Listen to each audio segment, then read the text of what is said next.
उन्हीं का गले में टांग लिया है। लगता पूरा का पूरा पगला गया है। हाँ, तब भाई तो इस खेत में घुस के काक भगौड़ा बना हुआ है। हटो जरा, चलो सब लोग। यहाँ खेत में घुसा क्या कर रहा है बे? निकल यहाँ से। ये हमारी जमीन है, जिंदा है हम, अभी कहीं नहीं जाएंगे, कहीं नहीं जाएंगे। ये ऐसा नहीं मानेगा ये। मार निकाल इसको यहाँ से। ये तेरे बाप की जमीन है। आखिरी बार पूछ रहे हैं खेत से जाते कि नहीं? चल इस साले को दोबारा इतना आना तो पैर तोड़ेंगे साले। साला बोल रहा हम जिंदा है, जिंदा नहीं है तू।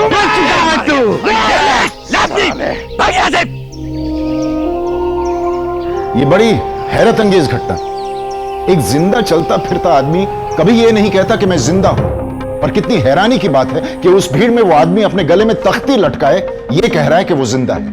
आखिर क्या हुआ कि उसे बार बार ये कहना पड़ा, अपने जिंदा होने का सबूत देना पड़ रहा था। और जाहिर है उस भीड़ में कुछ लोग उसे पागल भी समझने लगे। शारीरिक रूप से वो विकलांग था। जैसे ही उस आदमी ने उस खेत पर अपना हक जताया, उसे बुरी तरह से पीटा गया। आखिर कौन था ये आदमी, और ये लोग उसे इतनी बुरी तरह से क्यों पीट रहे थे? ये मामला बड़ा ही पेचीदा हो रहा था। उत्तर प्रदेश गोंडा जिला के एक छोटे से गांव केशवपुर के श्याम विलास यादव की कहानी। बात नवंबर 1996 की है। श्याम इसी गांव से रोजी रोटी की तलाश में मुंबई चला गया था। कई सालों से वो वहीं पर मुंबई में था, और फिर एक दिन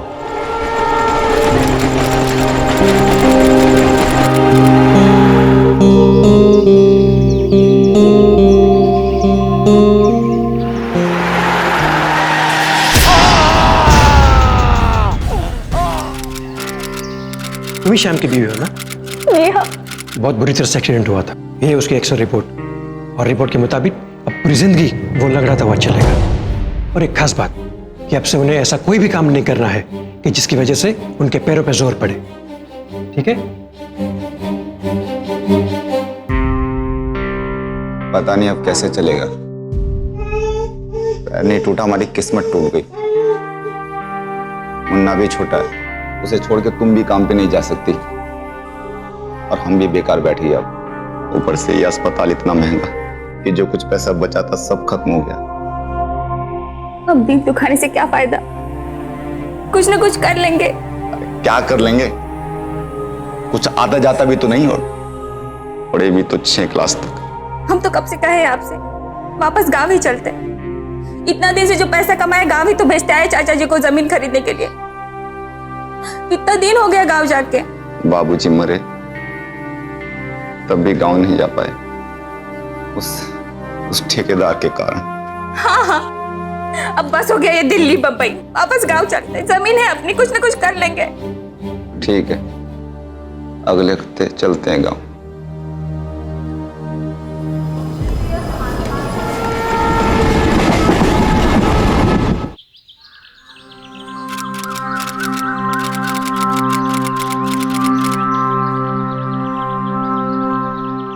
रहने लायक नहीं है घर, मरम्मत करनी पड़ेगी।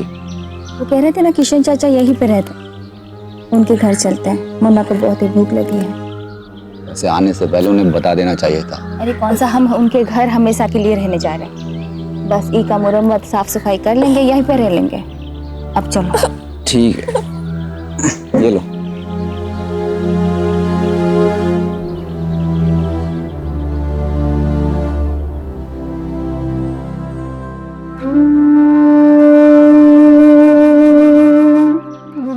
ये देखो, ये है हमरे चाचा का घर। ओ चाचा, अरे किशन चाचा। कौन है? अरे चाचा हमें श्याम। कौन है भाई? श्याम। श्याम? हाँ। अरे श्याम बेटा, अरे भाई हम तो तुमको पहले पहचाने नहीं पाए हैं। और ये कौन है? बहू है हमरी। अच्छा। हाँ, खुश रहो, ये हमला पोता है। अरे बिरजू की अम्मा, देखो कौन आवा है। देखो श्याम आए भाई। राम राम चाची। अरे खुश रहो बेटा। अभी बहू है तुम्हारी? अरे बड़ी अच्छी बहू लाए हो श्याम। हाँ। अरे कुछ निकालो ना, का मुंह दिखाई नहीं दे। अरे ले काहे नहीं, ये बार बहू आई है। ये लो बेटा मुंह दिखाई। शाबाश। हाँ खुश रहो। आओ चलो बैठो श्याम, आओ हाँ। बैठे। श्याम बेटा बैठो। बस अब तुम लोग के लिए ना हम चाय नाश्ता लेकर के आते हैं। हम भी आपके साथ चलते हैं। आ रहे हैं, आ जा। चाचा, ये सरजू और बिरजू भैया दिखाई नहीं दे रहे। अब सरजू तो गए हैं खेत में और बिरजू गए हैं शहर, सब इंस्पेक्टर हो गए हैं ना। अच्छा। हाँ, यही खातिर आना जाना लगा रहा था, अब कल आई हैं। बहुत बढ़िया। अरे सरजू देखो कौन आया है, देखो पहचाना नहीं का? आए, अरे शाम है शाम। श्याम भैया। अरे अचानक कैसे आना हो गया भैया? बस भैया मिलने चले आए। हाँ, और शहर में सब ठीक है ना? बढ़िया। हाँ, हाँ, बैठिए बैठिए। अरे ये पैर को क्या हो गया? कछु नहीं भैया, बहुत भयंकर एक्सीडेंट हो गया था। एक्सीडेंट? अरे हाँ हो, तो देखे नहीं? अरे कैसे एक्सीडेंट हो गया? चाचा काम पे जा रहे थे और उधर से गाड़ी आई और टक्कर मार के निकल गई। रे राम, आज तो वैसे तो शहर में बहुत ट्रैफिक हुआ है ना, तो अपना ख्याल खुद ही रखना चाहिए, है कि नहीं? चाचा हम अब शहर में मजदूरी करने नहीं जाएंगे, यहीं गांव में अपनी जमीन पर खेती करेंगे और सोच रहे हैं कि थोड़ा बैंक से लोन लेके अपने घर की मरम्मत भी करवा लें। आप लोग हमारी मदद करेंगे ना? हाँ, काहे नहीं करेंगे तुम्हारी मदद। अरे अब हम लोग मदद नहीं करेंगे तो कोई बाहर वाला आके करिए का? हाँ?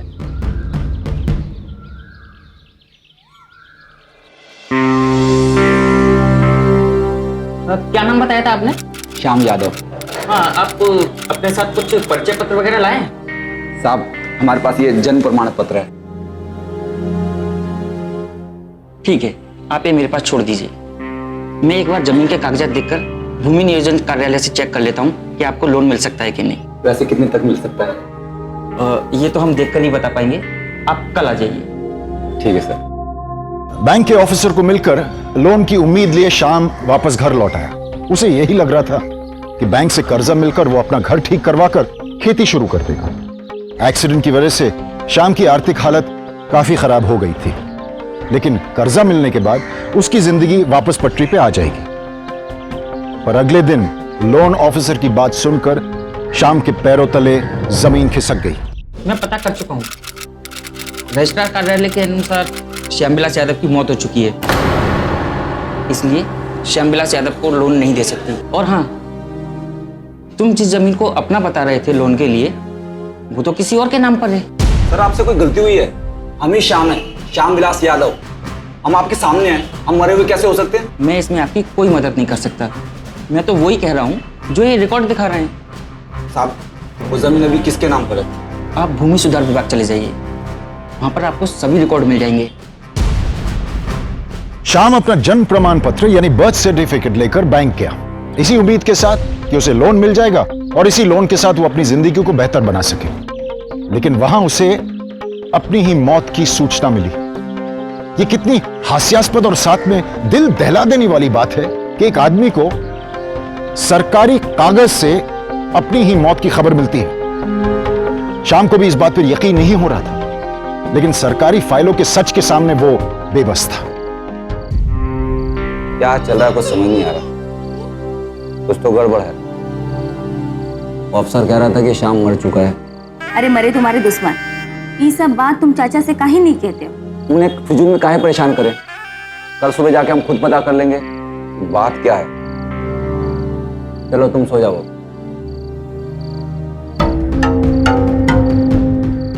कल तक काम हो जाना चाहिए, कोनो गलती ना करना, समझो? हाँ, जिस कह दो सुबह सुबह आ जाए। चलो अभी चलिए। श्याम शर्मा, श्याम सिंह, श्याम कुमार, श्यामविलास यादव ये रहा। हाँ सर। हमारे रिकॉर्ड के हिसाब से तो तुम मर चुके हो। अरे सर सब यही बोल रहे हैं, मगर हम ही श्यामविलास हैं, हम आपको मरे हुए लग रहे हैं। अरे हमारे लगने से क्या होता है? अरे जो हमारे कागजों में दर्ज होगा हम उसे ही मानेंगे ना। अरे कुछ लोगों ने तुम्हें मरा हुआ साबित किया होगा और उन्हीं लोगों ने तुम्हारी सारी जमीन जायदाद अपने नाम करा ली होगी। साहब अभी वो जमीन किसके नाम पर है? जिंदा नहीं छोड़ेंगे उसे भी। किशन कुमार यादव के नाम पर है तुम्हारी सारी जमीन। कितनी अजीब बात है ना कि आप जीवित होते हुए भी कानूनन रूप से मृत हैं। अब श्याम अपने आप को जीवित साबित कैसे कर पाएगा? उस दिन वो भूमि नियोजन कार्यालय से बड़े गुस्से में निकला और सीधे पहुंचा अपने चाचा किशन के घर उससे बात करने। लेकिन चाचा के दिमाग में कुछ और ही चल रहा था। चाचा जी, ये क्या कह रहे हैं आप? कैसे हम आपके घर में रह रहे? चाची ने हमको मुंह दिखाई भी दी। आप ही कह रहे हैं, आप हमें नहीं जानते। साले बेहरूपियों हो तुम लोग। कल हम थे नहीं तो तुमने सोचा कि हमारे सीधे साधे बाबूजी को ठग ले। चुपचाप निकलो यहाँ से, वरना 2 मिनट में अंदर करवा देंगे, समझो? चलो निकलो। अरे चाचा, अरे शर्म करो चाचा, झूठ बोल के हमने जमीन अपने नाम करवा ली। अरे तुम्हारी हिम्मत कैसे हुई बिना हमरे मरे हमें मारने की? और तू कहेगा कि तू श्याम है तो क्या हम मारे लगे बेवकूफों की तरह? क्या सबूत है तुम्हारे पास कि तुम श्याम हो? अरे हमारा भतीजा श्याम 10 साल पहले मर चुका है। क्या भाइयों, 10 साल से तुम लोग देखे हो श्याम को यहाँ पर? तो बताओ भाइयों, हम ही शाम है। 10 साल पहले मेहनत मजदूरी करने के लिए हम मुंबई चले गए थे, इसलिए इस बीच आ नहीं पाए। मगर इन मक्कारों को हम हर महीने पैसे भेजते रहे ताकि हमारे लिए जमीन खरीद सके, और अब ये उसी जमीन को हथियाने के चक्कर में है। साले झूठे, तेरी इतनी हिम्मत, तू हमारे परिवार को भला बुरा कहेगा? साहब, मारने पीटने से कुछ हासिल नहीं होगा। इसका फैसला ग्राम पंचायत करेगी। ठीक है, करा दो पंचायत को, फैसला जो होगा देख लेंगे। अभी तो सर जो निकाल के भगा गई यहाँ थी। अरे हम तो इका देखे भी नहीं थे। 4 साल पहले हमारे भैया ईश्वर गुजर चुके हैं, और गुजरे से पहले वो जमीन वो हमारे नाम लिख करके गए। अब पता नहीं कौन ही बहरूपिया हुआ है जो अपने आप को ईश्वर भैया बेटा कहता है, जबकि हमारा भतीजा श्याम वो तो पता नहीं कब का मर चुका है। सरपंच काका, ये देखिए, ये हमारा जन्म प्रमाण पत्र, ये हमारे बाबूजी की फोटो। आप तो बाबूजी को जानते थे ना, हम झूठ नहीं कह रहे हैं।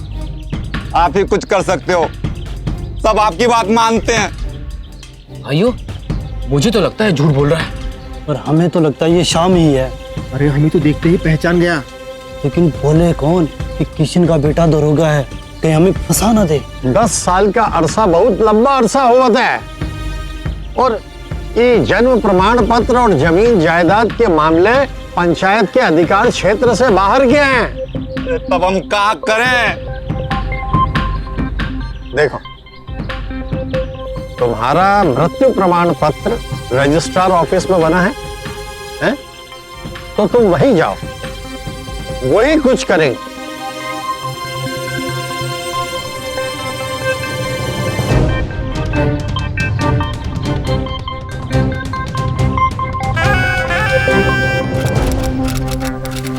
साहब, ये हमारा जन्म प्रमाण पत्र है।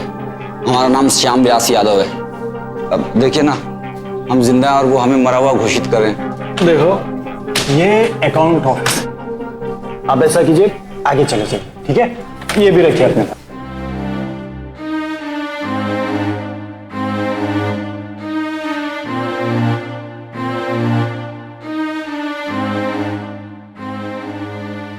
साहब, ये हमारा जन्म प्रमाण पत्र। हमारा नाम श्यामलाल यादव है। श्याम विलास यादव, हाँ 1 मिनट।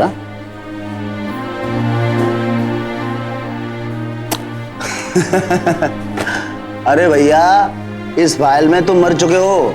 अरे साहब, फाइल से क्या होता है? असल में तुम जिंदा है ना, आपके सामने खड़े हैं, आपसे बात कर रहे हैं, एकदम जिंदा।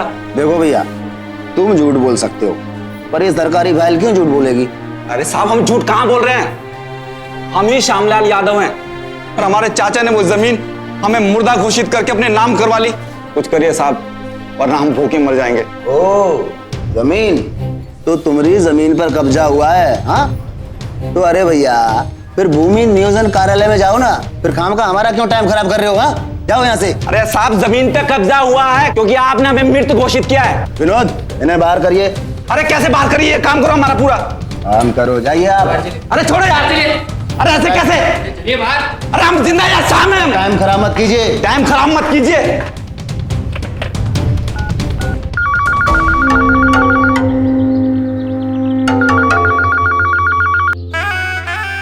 सरपंच जी। हाँ। अरे ये श्याम तो बड़ा जिद्दी आदमी था, थोड़ा खर्चा पानी बढ़ जाएगा सरपंच जी। हाँ, एक मिनट।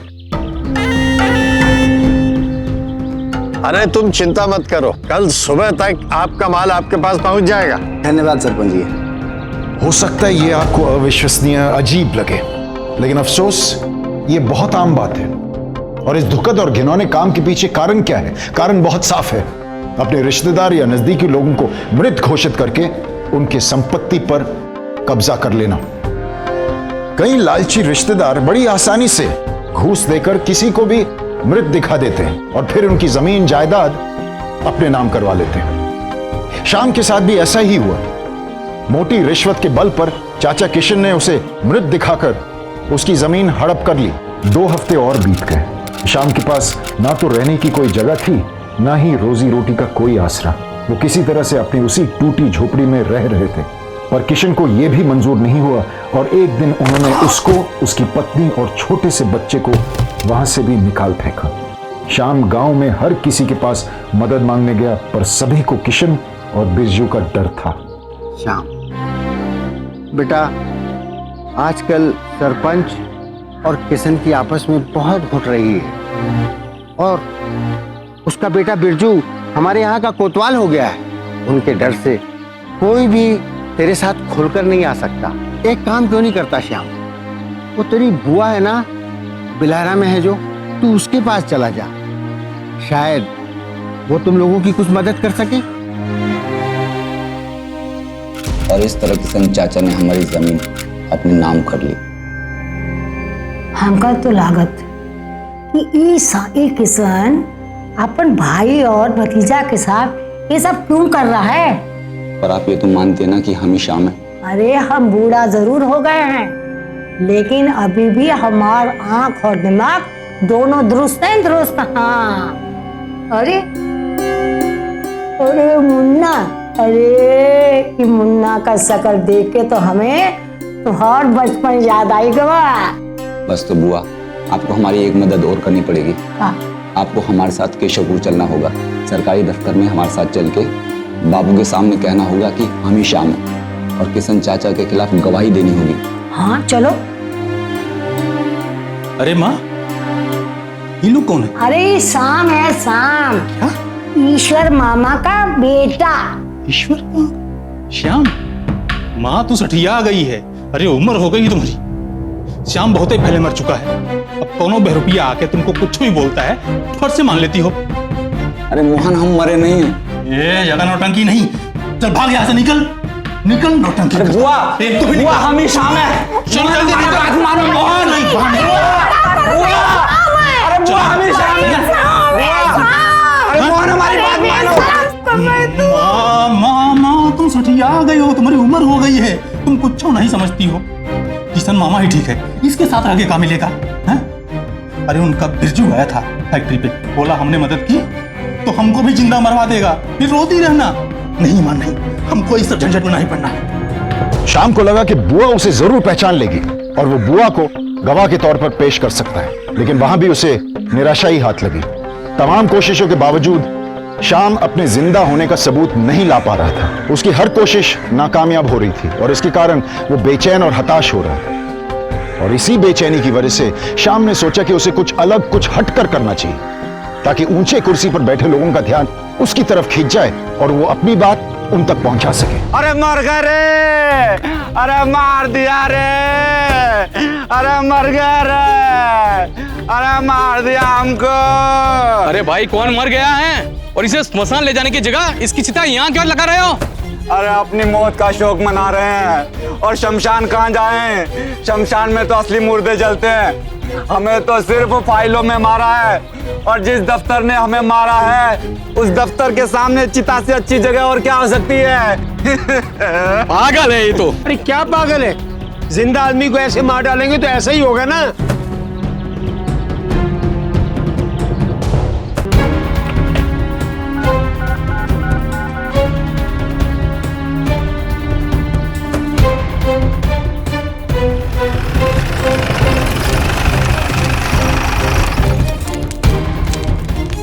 पकड़ो इसे। साला सरकारी सरकारी काम में दखलंदाजी कर रहा है? अरे कहाँ लेके आ रहे हो? छोड़ दो इन्हें। काका, हमको मिलना भी नहीं दिया उनको, कहीं सच्ची में मार न दे। नहीं नहीं बहू, ऐसा कुछ नहीं होगा बेटा, भगवान अच्छा ही करेगा।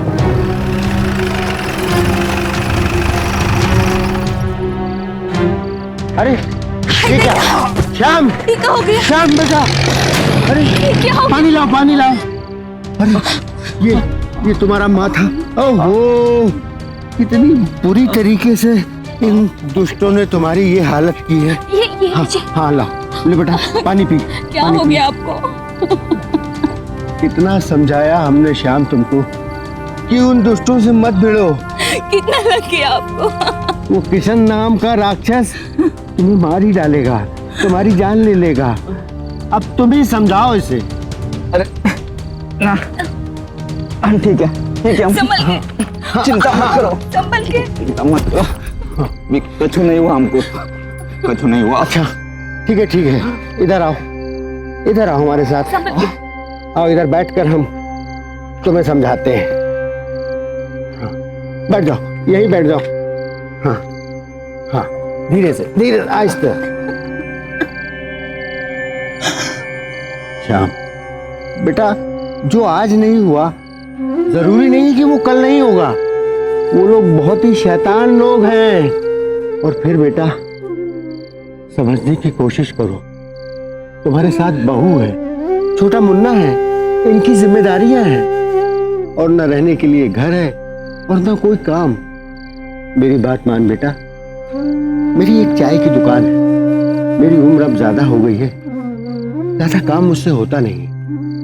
उस दुकान को तू संभाल ले तो मेरी दुकान भी संभल जाएगी और तू 4 पैसे भी कमा लेगा। और हाँ बेटा, दुकान के पीछे एक छोटा कमरा भी है, वहां तुम्हारे रहने की भी समस्या हल हो जाएगी। मेरी बात मान ले बेटा, ये सब छोड़ दे, इन हरकतों को हम लोग नहीं सह सकते। श्याम अपने वजूद की इस लड़ाई को बीच में छोड़ने वाला नहीं था, पर उसे अपने परिवार की भी देखभाल करनी थी। इसलिए वो लक्ष्मण की उस छोटी सी चाय की दुकान पर काम करने लगा, जो कि हाईवे से लगी हुई थी। हालांकि यहां से श्याम की ना के बराबर आमदनी हो रही थी, पर उसे और उसके परिवार को रहने भर को एक जगह मिल गई थी। बच्चे का बुखार अभी भी कम नहीं हुआ है, कम से कम इसी तो डॉक्टर के पास दिखा देते। पैसे नहीं है, एक काम करो, एक बार और हल्दी वाला दूध गर्म करके पिला दो। कल भी नहीं उतरा तो लक्ष्मी काका से पैसे उधार लेके डॉक्टर के पास चलेंगे। लाओ हम दो। श्याम के जीवन में काफी दिक्कतें आ रही थी, पर उन सब के बावजूद उसने हार नहीं मानी। वो खुद को जिंदा साबित करने के लिए हर संभव कोशिश कर रहा था। जब उसे लगने लगा कि उस गांव में कोई भी उसकी मदद नहीं कर सकता, तो श्याम वहां के आला अफसरों के पास अपनी फरियाद पहुंचाने लगा। अब उसकी पत्नी कांची चाय की दुकान की देखरेख करने लगी और श्याम दिन भर इस दफ्तर से उस दफ्तर तक ठोकरें खाने लगा। कभी जिला परिषद, कभी रजिस्ट्रार ऑफिस, कभी डीएम कार्यालय। शायद ही कोई दफ्तर हो जहां श्याम ना गया हो। बाबा के जाने के बाद कभी घर नहीं आया, बस पैसे ही भेजता रहा। मेहनत की, पत्थर तोड़े, ईंटें उठाई, ये अपनी जमीन होगी, मगर नहीं, चाचा ने धोखा दिया। दिल छोटा ना करो, भगवान ने चाहा तो सब ठीक हो जाएगा।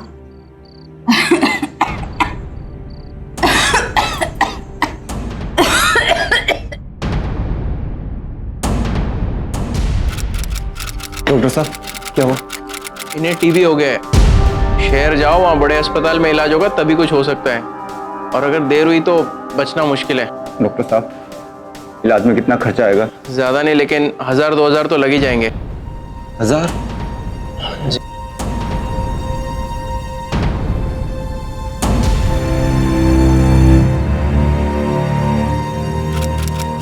कुछ खा लो भाई, पूरी रात से कुछ खाए नहीं। अरे ले लो ले लो, दोनों में से एक का ठीक रहना जरूरी है।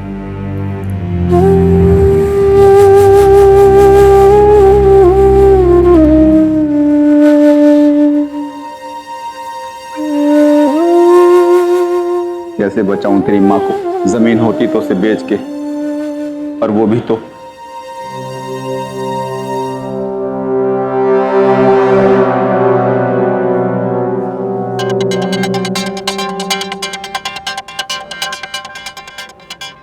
सरकारी कर्मचारी पर हमले के आरोप में एक व्यक्ति गिरफ्तार। वो व्यक्ति अपने बारे में कोई भी जानकारी नहीं दे रहा, इसलिए पुलिस उस व्यक्ति की पहचान करने के लिए हर संभव प्रयास कर रही है। टीबी की वजह से कांची की तबीयत दिन ब दिन खराब होती जा रही थी। शाम से अपनी पत्नी की यह हालत देखी नहीं जा रही थी। उसे मौत से बचाने के लिए उसे पैसों की सख्त जरूरत थी, और ये पैसे उसे जल्द से जल्द अपनी जमीन बेचकर मिल सकते थे। लेकिन यह करने के लिए उसे साबित करना होगा कि वो जिंदा है और ये जमीन अब भी उसी की है। शाम की हालत करो या मरो जैसे हो गई थी। उसने सोचा कि अगर पुलिस उसे किसी बड़े जुर्म में गिरफ्तार कर ले तब वो जिंदा करार दिया जाएगा, और ऐसे हालात में उसने एक सनसनीखेज जुर्म की तरफ कदम उठाया। आप एक काम कीजिए, कृषि मेले की जानकारी सब ब्लॉक में दे दीजिए। मार देंगे, जान से मार देंगे। अरे मार देंगे, छोड़, अरे मार।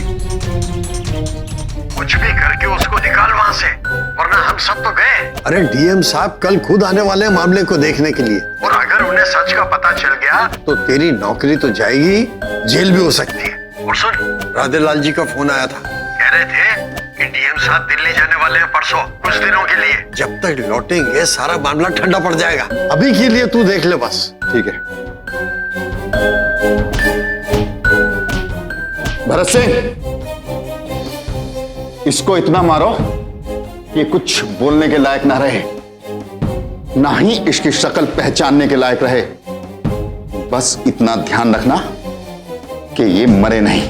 सरपंच और बिरजू को डर था कि अगर शाम अपना मुंह खोल दे तो उनकी सारी पोल खुल जाएगी, इसलिए दोनों ने मिलकर इस पूरे मामले को दबा दिया, और इस तरह घटना की असलियत डीएम साहब तक नहीं पहुंच पाई। शाम की यह कोशिश भी बेकार गई। अब शाम को ऐसे लगने लगा कि अपने आप को जिंदा साबित करने का उसका हर सबूत दुनिया नजरअंदाज कर रही है। अपनी ही फर्जी मौत से जीतना उसके लिए नामुमकिन सा लग रहा था, और ये सब में एक और जिंदगी भी चली गई। ये क्या हालत कर दी है उन लोगों ने तेरी श्याम। हे भगवान, ऐसा दुख कभी और किसी को मत देना प्रभु। खेत के साथ साथ किशन और उसके बेटों ने इसकी बीवी को भी इससे छीन लिया। क्या गलती की हमने, जो आज हमें यह दिन देखना पड़ रहा है। क्या होगा मुन्ना का? धीरज रखो श्याम, हम लोग हैं ना, हम लोग हैं, संभालेंगे। धीरज रख बेटा, धीरज रख। ला, इसे मुझे दे दे, मैं इसे सुला देता हूँ। आजा बच्चा, आजा आजा आजा, लेट जा से। हाँ शाबाश। सो सो।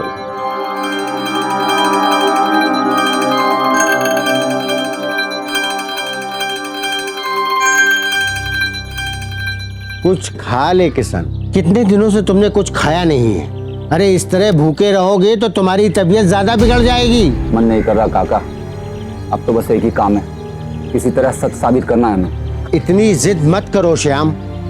अरे वो लोग ताकतवर हैं, पैसे वाले हैं, पैसे और ताकत की दम पर वो तुम्हारा बहुत कुछ बिगाड़ सकते हैं, लेकिन तुम उनका कुछ नहीं कर सकते।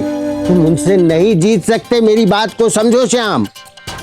चाहे जो करना पड़े काका, हम करेंगे, हार नहीं मानेंगे। रोज दफ्तर जाएंगे, डीएम से मिलेंगे, एमएलए से मिलेंगे, कोई तो हमारी मदद करेगा। अरे तू पागल तो नहीं हो गया श्याम? अरे ऐसे में तो सालों गुजर जाएंगे, सालों, और तुझे कुछ हासिल नहीं होगा। इसी तरह बैठ के पर्चा लिखता रहेगा। 7 साल बीत गए, लेकिन शाम ने हार नहीं मानी। लोगों ने उसे रोकने समझाने की बहुत कोशिश की, लेकिन शाम इंसाफ की उम्मीद में हर दिन लड़ता रहा। अरे श्याम, दुकान पर कुछ तो ध्यान दो भाई, चाय उबल रही है और तुम बस अपना लिखना। बैठे रहो बैठे रहो, मैं देखता हूँ।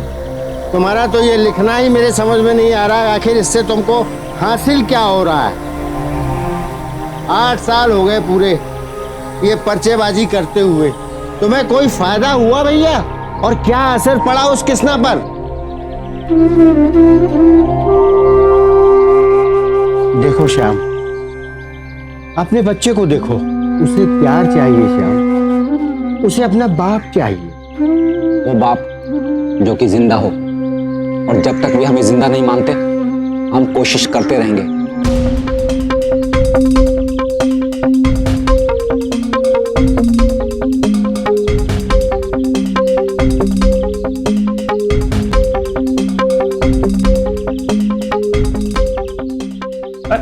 अरे ये फिर से आ गया यार।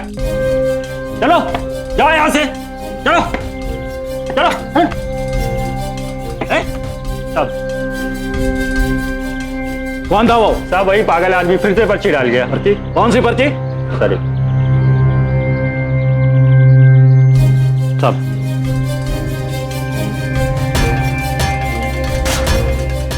वो अभी यहां दोबारा आने नहीं देना, समझे? जी सब।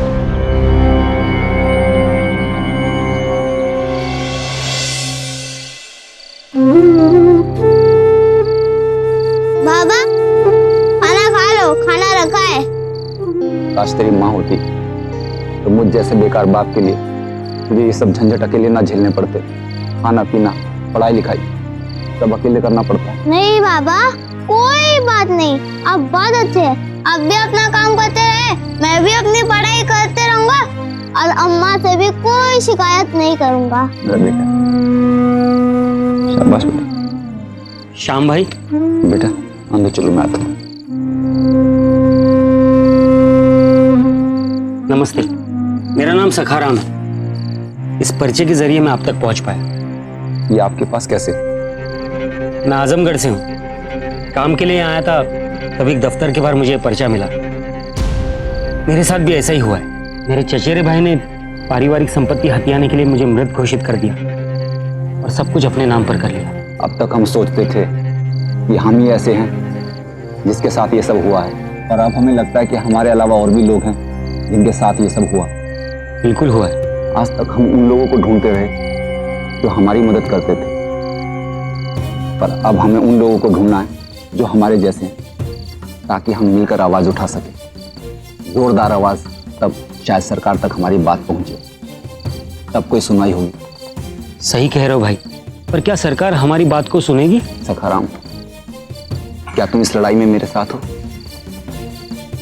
श्याम ने एक फैसला लिया और वो सखाराम के साथ पूरे उत्तर प्रदेश में जा जाकर अपने जैसे और लोगों को खोजने लगे। कुछ साल पहले मेरा बेटा एक बस एक्सीडेंट में मारा गया और उसके कुछ दिन बाद ही मेरी ननद और उसके बेटे ने मुझे धक्के मार मार के घर से निकाल दिया और मुझे मरा हुआ घोषित करके घर अपने नाम करवा लिया। सारा जमीन जायदाद हड़प लिया उसने। मेरे चाचा के लड़के एमएलए को जानते थे, उन्होंने मेरी सारी जमीन हथिया ली साहब। मेरे पति ने मुझे 10 साल पहले मुर्दा बता दिया ताकि वो दूसरी शादी कर सके। वो ये जानकर आश्चर्यचकित थे कि सिर्फ उत्तर प्रदेश में ऐसे हजारों लोग थे जिन्हें के जिंदा रहते हुए मरा हुआ करार कर दिया गया था।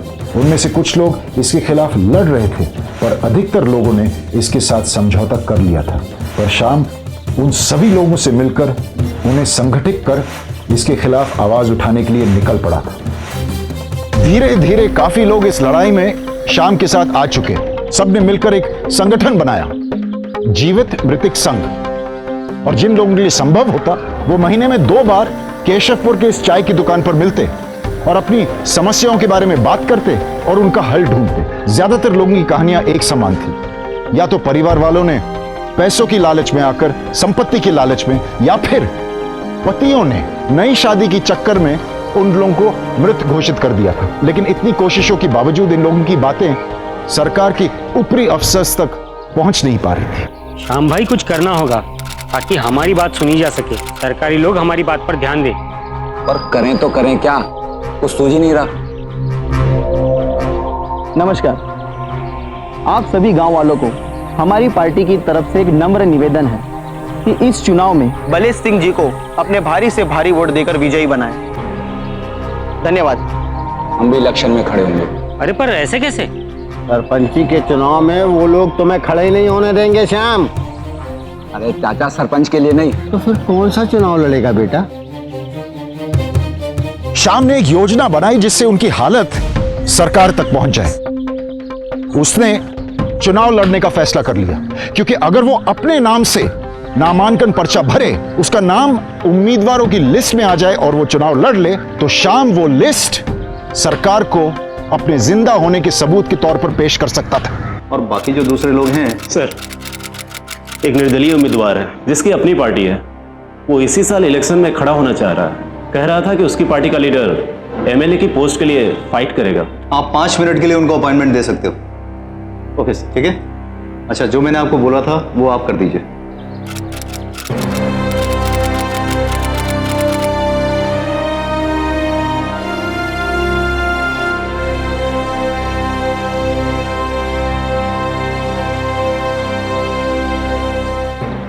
श्याम भाई।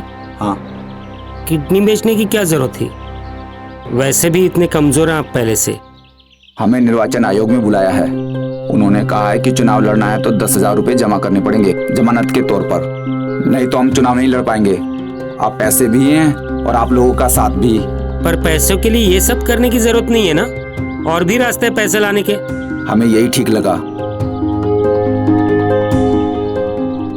बेचारा पूरा का पूरा पगला गया है, दुख के कारण दिमाग खराब हो गया है। कहाँ पोस्टर?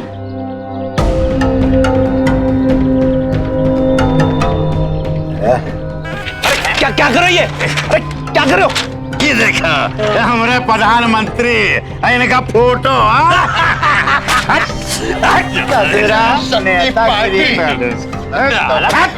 दीवार ही गंदा कर दे रहा है। बड़ा नेतागिरी झाड़ लगा है।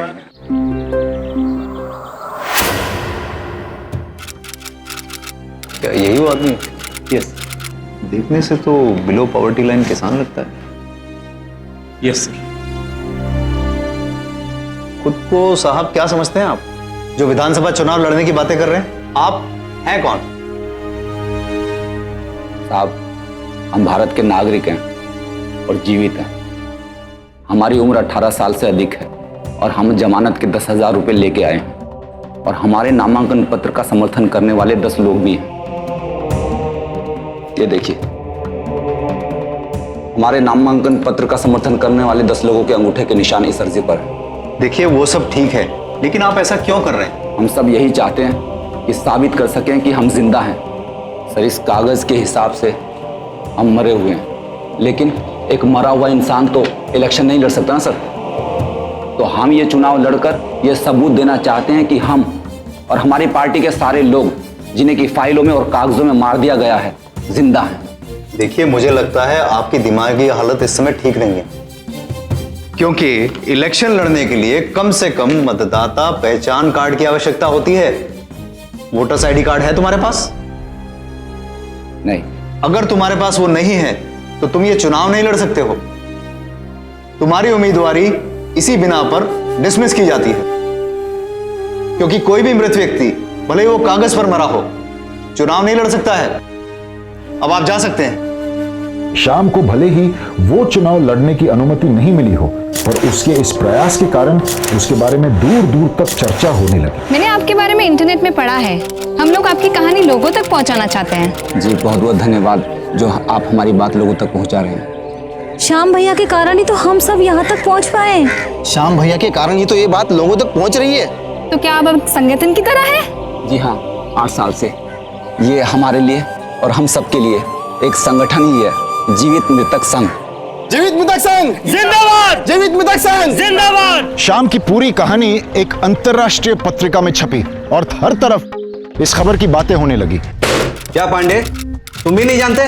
नहीं सर। मतलब कि यहाँ से हजारों मील दूर अमेरिका में बैठे लोगों को इनकी पूरी कहानी पता है, हर मैगजीन पे छपी हुई है, और आप लोगों को इसी जिला में रहते हुए, यहीं काम करते हुए कुछ भी नहीं पता है? सर, दरअसल बात ये, सफाई नहीं चाहिए मुझे फौरन कार्रवाई चाहिए। अब मैं खुद इस केस को देखूंगा। 7 साल पहले उसने अर्जी भरी थी जिसपे आप लोगों ने कोई कार्रवाई नहीं की। वो अर्जी भी मुझे चाहिए, और हाँ, उन अफसरों के नाम भी मुझे चाहिए जो इस केस से जुड़े हुए थे। कल सुबह 10 बजे ये सब मेरे टेबल पे होने चाहिए। Yes sir. मैं उस श्यामविलास यादव से मिलना चाहता हूँ। कहाँ मिलेगा वो? मुझे शुरुआत से सब कुछ सच सच बताओ, क्या हुआ था? हाँ साहब।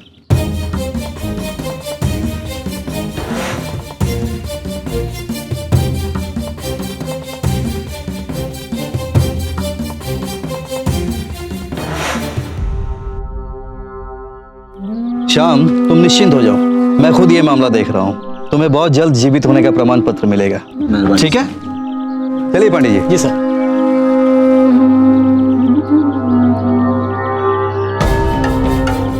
पिछले 8 साल से जिस मुद्दे को लेकर श्याम लड़ रहा था और बार बार नाकाम हो रहा था, आखिरकार इस पर कार्रवाई शुरू हुई।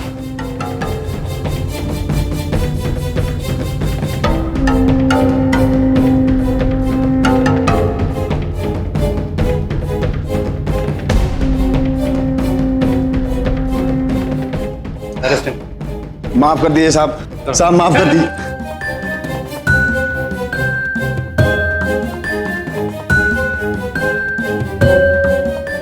पांडे। Yes sir. इस पर पूरी जांच बैठाओ। Yes sir. ये रहे तुम्हारे जमीन के कागज और तुम्हारा मृत्यु प्रमाण पत्र आज से रद्द किया जाता है। बहुत मेहरबानी साहब। कोई बात साहब, ये बाकी के लोगों के मामले। हाँ, मैं देखूंगा। श्यामविलास जिंदाबाद, श्यामविलास जिंदाबाद। 9 साल की जद्दोजहद के बाद आखिरकार श्याम के साथ इंसाफ हुआ। दोस्तों, उत्तर भारत में कई जगहों में ये बड़ी आम सी बात है, जहां लोग बड़ी आसानी से किसी भी दफ्तर में रिश्वत देकर किसी को भी मृत प्रमाणित करवा देते हैं और उसके बाद शुरू होती है उस इंसान के लिए अपने आप को जिंदा साबित करने की लड़ाई, जो काफी हताश कर देने वाली और मुश्किलों से भरी होती है। दुखद सच यह है कि कई बार यह लड़ाई भ्रष्टाचार के कारण बेअसर साबित होती है। लोग हार जाते हैं और जिंदा होते हुए भी मुर्दा बनकर जीना पड़ता है। दोस्तों, आपको सुनकर आश्चर्य होगा कि सिर्फ उत्तर प्रदेश में अपने आप को जिंदा साबित करने की लड़ाई 50,000 से भी अधिक लोग लड़ रहे हैं। हो सकता है कि दूसरे राज्यों में भी ऐसी घटनाएं दर्ज हों। श्याम ने हार नहीं मानी और उसे जीत मिली। श्याम और उसका पूरा संगठन आज भी इस अमानवीय और क्रूर अपराध के खिलाफ लड़ रहा है। श्यामविलास यादव और उसके संगठन की इस लड़ाई में हम उनके साथ हैं। उनके इस जज्बे और हिम्मत को सावधान इंडिया का सलाम। इसी उम्मीद के साथ मैं आपसे विदा लेता हूं कि एक दिन उन सारे जीवित लोगों को एक नया जीवन मिलेगा। कल फिर मुलाकात होगी जुर्म और जीत की एक नई कहानी लेकर। तब तक खुश रहिए, सुरक्षित रहिए। सावधान इंडिया, इंडिया फाइट बैक। नमस्कार।